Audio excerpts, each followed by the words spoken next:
Sayang naman, services rendered ito. That's the Pinagpawisan, pinaghirapan. Finally, ang committee chair ng ating health sa Senado ay nagpatawag na ng meeting dyan tungkol sa PhilHealth. Teka lang, sabi niya, sa kawawa sa services rendered, ba't hindi nababayaran? Pagod at hirap yan ng mga kababayan natin.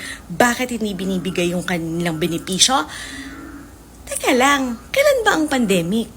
2020, 2021, 2022. Diba? Sinong presidente nun? Diba si Tatay Diggs? Ba't hindi nyo binayaran yun nung panahon ninyo? Diba?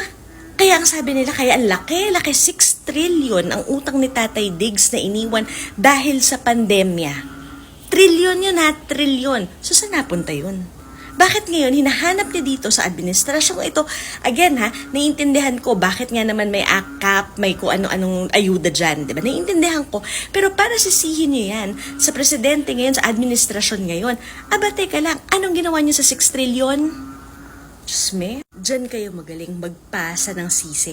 Diba dun sa hearing sa PhilHealth sa Supreme Court sabi, bankrupt ang PhilHealth ng 2021, 2022, 2023. Lahat yun, bankrupt. Hindi nyo ba naiisip na si Tatay Diggs yan? Si Tatay Diggs, panahon at administrasyon ni Tatay Diggs na nabankrupt ang PhilHealth ng 21, 22, 23. Asos Ginoo, guys.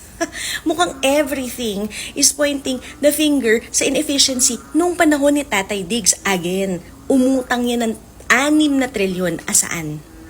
Bakit puro bankrupt at utang ang iniwan?